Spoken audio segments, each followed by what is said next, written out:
So Fiona, I thought today that we would use a resource called Emotional Touchpoints.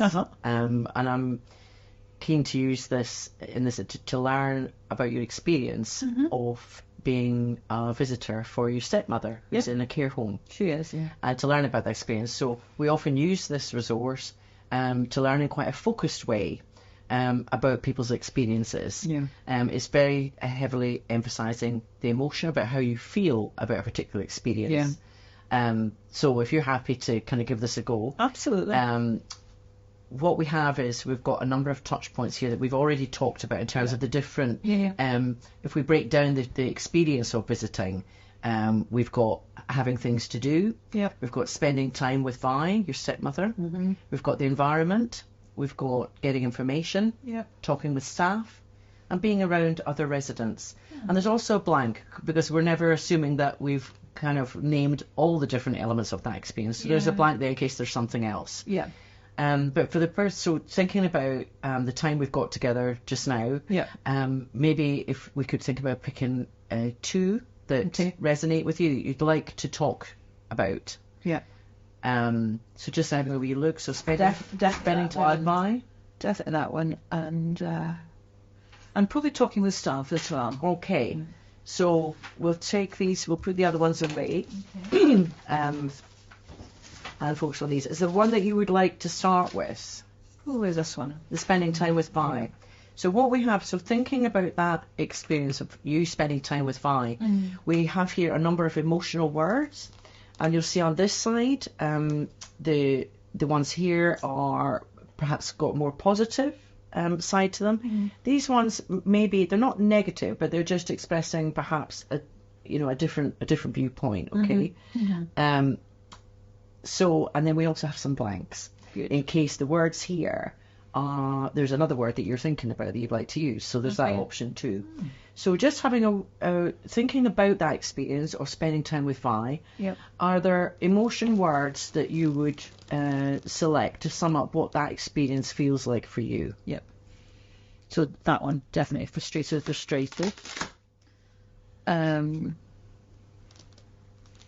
Weary. Okay.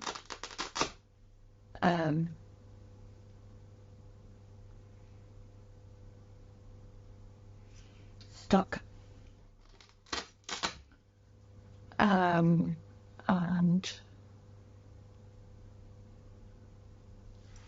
supported. Okay.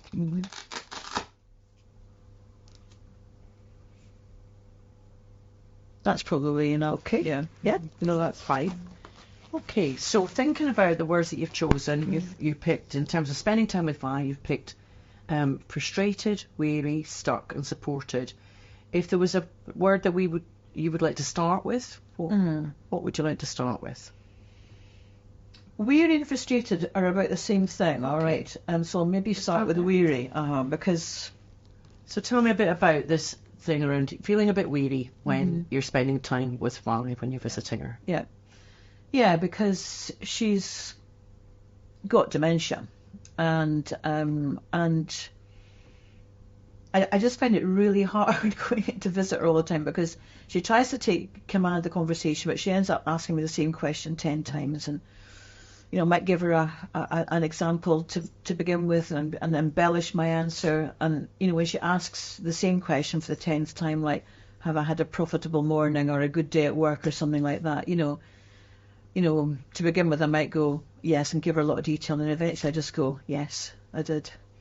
And it's just wearisome, and so different from the kind of conversations I might have had with her in the past as well. So I just feel a little bit, tired and weary of them. And I think you said that linked a bit with frustrated as well. Is that the same? Yeah, because it's, I don't know, there's just something very frustrating at not being able to get through to her sometimes, and sort of tapping into parts of her that are still there, if you like, when she wants to have conversations and she wants to ask questions and she wants to show that she's genuinely interested in what's happening in my world, and she would do that with any visitor. She asks lots of questions and she's quite good at that, but it's incredibly frustrating, and I feel my sort of tension building, at times, and And I don't want to lose it with her, but that's what it feels like. That, oh God, you know, holding yourself back. Yeah, in some way. I'm not. Yeah, yeah. No, that's exactly right. It's very, very frustrating. And you know, I'm quite committed to going 3 and 4 times a week. You know, so that just builds, if you like, you know, in terms of the frustration. I kind of know what it's going to be like before I get there. Yeah. You know. And you also picked the word stuck, Fiona, and I'm wondering again what that the idea of feeling stuck when you're going to visit. What does that? Well, I mean, because I'm a nurse, I kind of think that I should know how to kind of tap into those parts of her that I'm finding so difficult. And I'm giving myself a bit of a row, actually, in terms of I should be trying something different, or, you know, not letting her, just trying to divert her rather than asking the same questions that cause me to feel so weary and frustrated. And then I can't sometimes in the moment think about what to do. And so I end up switching the telly on. You know, let's watch the telly and let's watch a quiz show or something like that, because we're quite comfy in each other's presence without having to. But I would just like to do something a bit more meaningful sometimes with her, you know. So, just feeling a bit lost and stuck, really. And that whole thing around, you know, you're saying like maybe you should know because of your knowledge base, but actually in the moment, it might not be coming. No. It might not be coming. No, not at all. No. Ever a time that you feel unstuck? But is ever a time that you feel unstuck? Well, I mean, I think, so I know I'm always better and she's different if somebody comes with me. And that's why I chose the word supported. Because I now realise that if I bring somebody else with me, that helps me. I somehow seem calmer. I don't get so frustrated. The other person can often be quite interesting to chat to, find telling them about things because she likes listening to stories and all the rest of it. And I don't feel the pressure that it's all down to me in terms of, you know, it's like a shared thing. Yes, no, it's nice. And so I'm trying more and more and more to try and visit with people. That doesn't happen all the time. And there are some things that people have suggested that I do when I'm there on my own. Like I've started to do her nails regularly, and then we can chat about nails and nail varnish. And the other thing I've been doing recently with her is singing with her, you know. And again, just somebody helping me with, have you tried this? You know, have you tried that? So those kind of things, just bringing somebody with me, having an activity with her, if you like, you know, have helped me feel supported and easier somehow to visit with her sometimes. Yeah. Okay. No, thanks for sharing that. I wonder if we can have a look at the other touch point that you yes. So you also picked this one about talking to staff. Yeah. And again, I'm wondering, with that experience of your experience of talking to staff, again, are there words here that sum up how talking to staff has felt for you? Remember that there are blanks in case the word here is not it's not there. Is the word surprise? Surprise. Yeah. Connected. I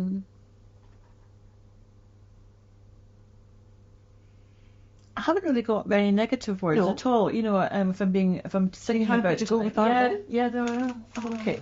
So thinking then about this whole thing about talking, you may be thinking of a particular instance of talking to staff. But you picked the word surprise and connected. Again, where would you like to start? I think I'll start with connected because it's a kind of more generic thing. Is that I have really tried to, when I meet somebody I don't know, a new member of staff is going to introduce myself and say hello and what's your name, and, you know, find out a little bit about them.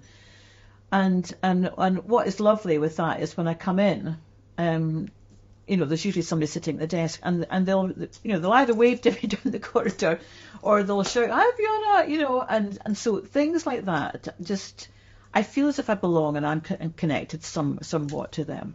And it's taken a bit of effort from me, but they've also made a bit of an effort in terms of finding out about me, and in terms of speaking with them and talking with them, that is absolutely usually down to me. If I want to speak to them for any length of time, then I can and I will. They generally leave me to my own devices unless I kind of prompt a discussion. And that leaving you to your own devices, does that feel like something that's good? Yeah, no, it feels fine for me. It feels very normal because I just feel as if I was coming to Vi's home to visit her in her home. I don't have to speak to all the staff if I don't want to, so I can go in and out and not speak to them. But if I want to, then I know they're there and I can, and I know they would always make time to speak with me. So that's more. I really like hearing the word normal, as in, because obviously it's perhaps not a normal environment compared to home, and yet you've got that feeling around it, which is really resonating with me. Yeah. You also picked the word surprise, Fiona. So this is about a specific event. I was actually sitting in the sitting room with Vi, and the activities coordinator Tony came over and spoke with me, and said to me, had I seen a picture that Vi had painted? And I went, no. So he brought the picture to show me, first of all, and it's really lovely. It's a very good painting. And then he showed me a video of her painting, because as far as I know, and I've known her really all my life, she's never painted anything, and yet she clearly had some skill.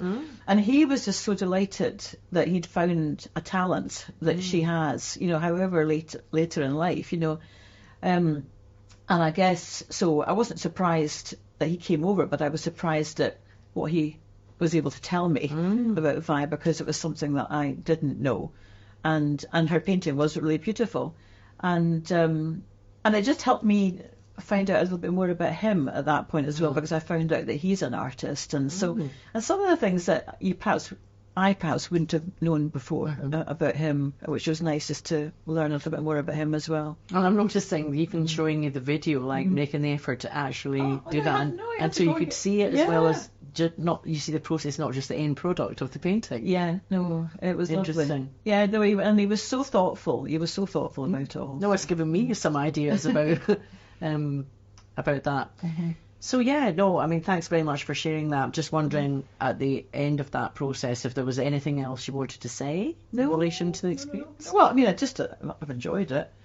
And in particular, Fiona, like what have you enjoyed about doing this? I think being able to tell you how frustrating and troublesome I find visiting Vi without feeling judged or anything like that, and just for somebody to listen, because it's not the kind of thing that I would normally say to people about visiting with her, and you're not coming out with answers, no, or trying to solve it. That is just it, it's just my experience, really. And I've really enjoyed hearing you tell the story so concisely and from your perspective, so you haven't necessarily gone on all about the side issues. It's been really, I felt it's been really focused, and I've enjoyed hearing it, because I know, I had known what the experience has been like, so for me that's been a real insight, so thank you. Oh, you're welcome. Thank you.